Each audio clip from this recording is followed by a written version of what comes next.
नमस्ते दर्शकों, आपका इस व्लॉग में बहुत बहुत स्वागत है। तो आज हम इस वीडियो में ये बात करेंगे कि अब आज हम गार्डन में कौन कौन से काम करेंगे। पहला काम है, जो हमारे मटके हैं इनमें खाद बन चुकी होगी, इन सारे मटकों को हम खाली करेंगे और इस खाद को पौधों में डालेंगे और इन गमलों को नई खाद की साइकिल के लिए हम तैयार करेंगे। और ये है हमारा नया मटका। नया मटका हम इसलिए लाए हैं क्योंकि ये वाला जो मटका है चटक गया है और इसको हमने प्लास्टिक की रस्सी से इसका गर्दन जो है वो बांधी हुई है। तो शुरू करते हैं। तो हम अपने मटके यहाँ ले आए हैं। सबसे पहले हम ये जान लेते हैं कि हमें कंपोस्टिंग करनी ही क्यों है, मतलब क्या महत्व है इसका। बहुत से लोग जब स्टार्ट करते हैं तो उन्हें बहुत कन्फ्यूजन होता है, कंपोस्टिंग करें ना करें। आपको अच्छे से पता है इसका क्या इम्पोर्टेंस है, लेकिन हम फिर भी इस वीडियो में डिस्कस कर लेते हैं। पहला जो रीज़न है, आपको हर हाल में अपने गीले कचरे और सूखे कचरे को अलग अलग करना चाहिए। जो प्लास्टिक है, रद्दी है और अखबार की रद्दी, पुरानी कॉपी किताबें, वो सारी आपको जो रद्दी वाला गली में आता है उसको बेच देनी है। तीसरा, आपके घर में जो पुराना लोहा पड़ा हुआ है उसे बेच देना है। तीसरा जो है आपका गीला कचरा, जो है गीला कचरा, उसको आपको घर में उसकी खाद बनानी है। आपके घर में पेड़ पौधों के सूखे पत्ते होंगे और ला लेना है। आपके घर में गोबर हो सकता है, सूखा गोबर जो होता है उपले, उसकी खाद बना सकते हैं आप। मेन जो है हमारा किचन वेस्ट है, सूखे पत्ते की खाद बनाना बहुत आसान है और जो गोबर की खाद बनाना बहुत आसान है। किचन वेस्ट में लोगों को बहुत सारे इशू आते हैं, लाइक उसमें से मटकों में से पानी निकलता है और कीड़े पैदा होते हैं। बिगिनर्स जो हैं शुरू में बहुत सारी गलतियां करते हैं, जिस वजह से उन्हें इन परेशानियों का सामना करना पड़ता है और वो कंपोस्टिंग करना छोड़ देते हैं। तो हम बात करेंगे कि ऐसा क्या करें जिससे कि मटकों में से, आपके कंपोस्ट बिन में से पानी ना निकले भी तो आप उसे अपने पौधों में यूज़ कर लीजिए डाइल्यूट करके। वो पानी बहुत ही न्यूट्रिशियस होता है, उसमें बहुत सारे पोषक तत्व हैं। उस पानी को आप गंदी चीज़ ना समझें प्लीज़। और हम दूसरा चीज़ ऐसा करेंगे कि इसमें कीड़े पैदा ना हो। तो हमने इस मटके में से अपनी खाद निकाल ली है और हम बाकी मटकों में से भी खाद देखेंगे। बहुत ही पोरस खाद बनी है, बहुत बढ़िया खाद बनी है। ये जो भूसा है ये डिकम्पोज नहीं हुआ है,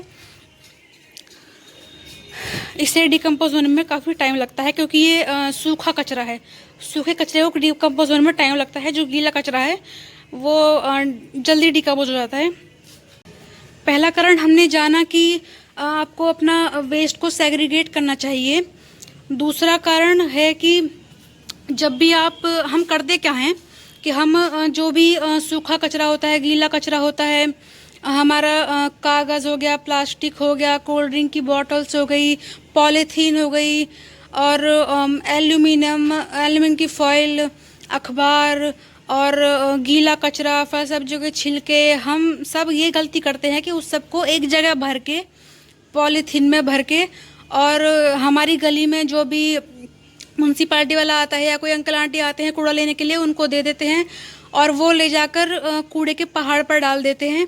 जो लैंडफिल होता है, डंपिंग ग्राउंड, वहाँ पर डाल देते हैं।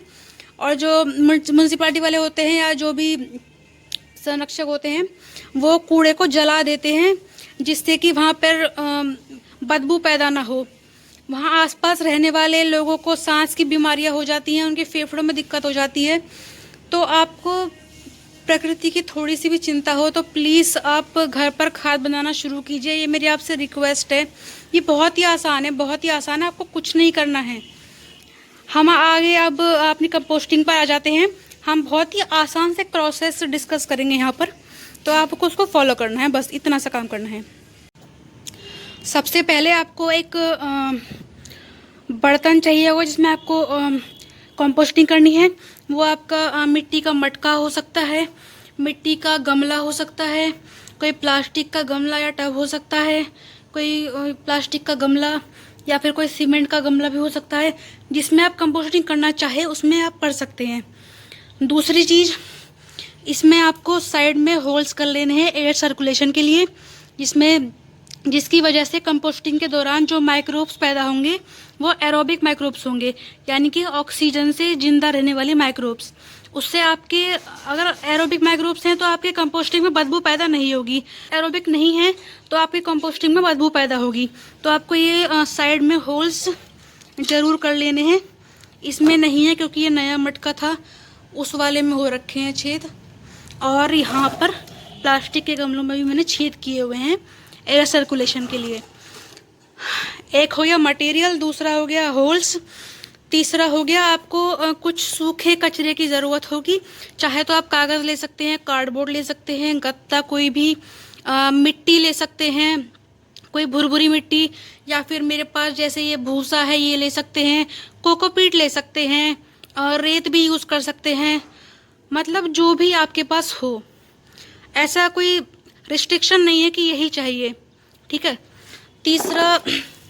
चौथा, आपके पास ये वेस्ट तो खैर होगा ही, इसके बारे में तो इसके बारे में हम बात कर रहे हैं।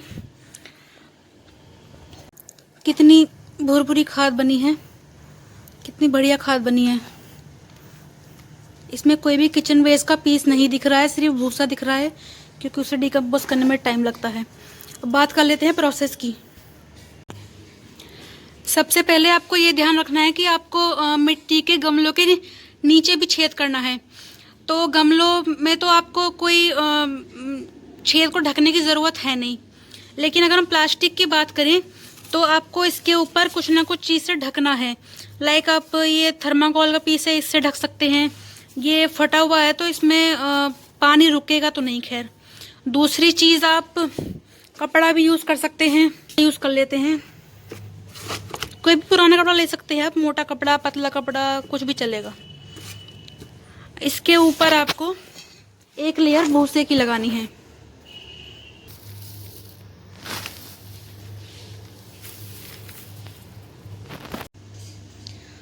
तो हमने इसमें भूसे की लेयर लगा दी है और इसमें भी लगा दी है। अब आपको इसके ऊपर पतली सी लेयर किचन वेस्ट की रखनी है।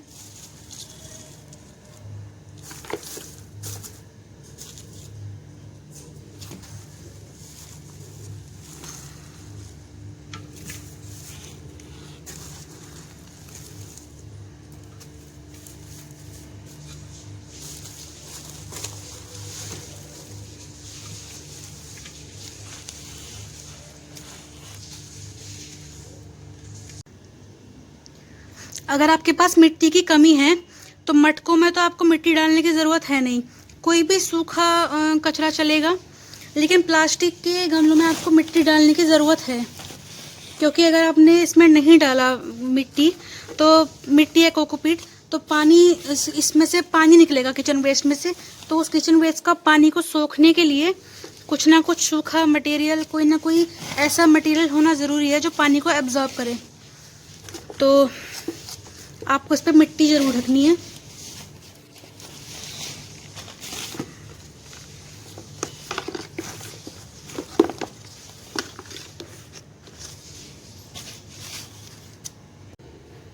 पहले सूखे कचरे की लेयर, उसके बाद गीले कचरे की लेयर, फिर एक सूखे कचरे की लेयर, फिर एक गीले कचरे की लेयर।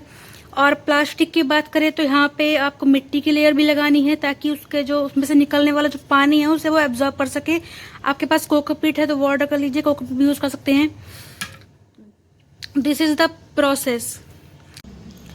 दो बातें हमने नहीं बताई थी। पहली बात, आप सूखे कचरे में सूखे पत्ते भी यूज़ कर सकते हैं। आपके गार्डन में इकट्ठे होने वाले जो सूखे पत्ते होते हैं उन्हें भी आप यूज़ कर सकते हैं। आप कहीं पार्क में घूमने जाएं, के कहीं आसपास घूमने जाएं, आपको सूखे पत्ते कहीं से मिल जाएं तो आप उन्हें भी सूखे कचरे के रूप में यूज़ कर सकते हैं। दूसरी चीज़, अगर आप गार्डनिंग में बिगिनर्स हैं, कंपोस्टिंग शुरू कर रहे हैं, तो आप शुरू में जाहिर सी बात है कोई गलतियाँ करेंगे ही। अगर आपके कंपोस्ट बिन में कीड़े पैदा हो रहे हैं तो ये बहुत अच्छी बात है। वही कीड़े, वही माइक्रोब्स, जो कुछ कीड़े दिखाई नहीं देते, बहुत छोटे छोटे से होते हैं, कुछ माइक्रोब्स होते हैं वो तो बिल्कुल ही नहीं दिखाई देते। यही कीड़े, यही माइक्रोब्स आपकी खाद को बनाते हैं, यही डिकम्पोज करते हैं, यही आपकी खाद को मिट्टी में परिवर्तित करते हैं। तो ये कोई गंदी चीज़ नहीं है, इन्हें आप बुरी नज़र से ना देखें। और तो हमारा कल और परसों का 2 दिन का किचन वेस्ट का यूज़ हो चुका है। इसमें हमने यूज़ किया है और इसमें हमने यूज़ किया है। इसमें आपको 1-2 बातों का ध्यान और रखना है कि अगर आपके पास किचन वेस्ट कम होता है डेली का और सूखा कचरा ज़्यादा है तो आप उसमें पानी भी डालेंगे ताकि उसका डिकम्पोजिशन शुरू हो सके, उसमें मॉइस्चर बना रहे। इसमें आपको पानी भी डालना है अगर आपके पास कम है तो। और अगर आपके पास गीला कचरा ज़्यादा है तो आपको सूखा कचरा ज़्यादा यूज़ करना है। और हमने अपने गमले भी इसी तरह तैयार किए हैं। अब ये डिकम्पोज होने के बाद नीचे बैठ रही है मिट्टी सारी। ये सारे गमले इसी तरह तैयार किए हैं और ये भी टब जो है ये सारे इसी तरह तैयार किए हैं। इनमें हम, अगर मैं अपने गार्डनिंग के एक्सपीरियंस की बात करूं तो 2018 से हम गार्डनिंग और कंपोस्टिंग कर रहे हैं।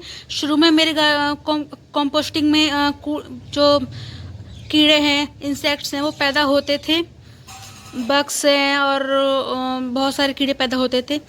लेकिन अब अगर मैं बात करूं तो जिस तरह से हम कंपोस्टिंग करते हैं तो आज हमारे वो दिन है कि हम कंपोस्टिंग में कोई कीड़ा पैदा नहीं होता है।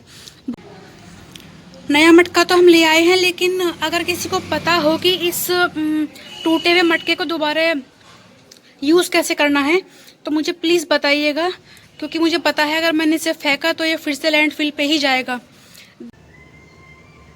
So that's it for today. ये वीडियो देखने के लिए और मुझे पेशेंटली सुनने के लिए थैंक यू सो मच।